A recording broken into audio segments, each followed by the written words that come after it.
નમસ્કાર ખેડૂતો, digital farming અંદર આપ સૌનું ફરી એકવાર હાર્દિક સ્વાગત છે. તરબૂચ અને મરચાનો અહીંયા પાક છે, આંતરપાક છે. હવે ઘણા મિત્ર ખેડૂતોનો પ્રોબ્લેમ કે અમારે છોડ વિકાસ નથી કરતો, આમ છે, ઉપરથી પત્તા દાજી જાય છે. તો આજે તમને એક અહીંયા હું પ્રોબ્લેમ દેખાડીશ. તમે અહીંયા આ પ્રોબ્લેમ જોઈ શકો છો. તરબૂચનો છોડ છે, નાનો રહી ગયો છે, બરોબર. હવે આની અંદર પત્તાનો બર્નિંગ ઇફેક્ટ આવી રહ્યો છે, અને આ બાજુનો છોડ છે એકદમ મોટો થઈ ગયો છે. આ પણ મોટો છે, અને સાથે સાથે આની અંદર પણ આપણે અહીંયા કિનારી દાજે છે એ રીતનો પણ અહીંયા જોવા મળ્યું છે. હવે આની અંદર શું હોઈ શકે પ્રોબ્લેમ આપણે વાત કરીએ તો આ કોઈ ફૂગ કે બીજો અન્ય કોઈ રોગ નથી, પણ આ નેમાટોડની અસર છે, જે આપણે તમને કેમેરાની અંદર દેખાડીશું. તમે અહીંયા મિત્રો છોડના મૂળ જોઈ શકો છો કે જેની અંદર ભરપૂર નેમાટોડની ગાંઠો આપણને જોવા મળી રહી છે. એનાથી શું છોડ ખોરાક અહીંયા ઉપાડી શકતું નથી, જેના લીધે પત્તાની અંદર પૂરો ખોરાક નહીં મળે ત્યાં સુધી પત્તું લીલું રહેશે નહીં.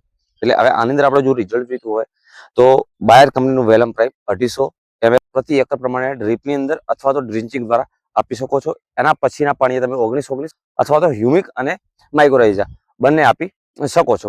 તો જેનાથી કરીને શું અહીંયા ગાંઠોની અંદર તમને રિઝલ્ટ સારું મળશે, નવા મૂળતંતુ ખુલશે, જેનાથી છોડ ખોરાક ઉપરશે અને એની અંદર આપણને વૃદ્ધિ અને વિકાસ બંને જોવા મળશે. તો આવી રીતે ખેતી લગતા અવનવા વિડીયો માટે તમે મારી સાથે જોડાયા રહો. જય જવાન, જય કિસાન.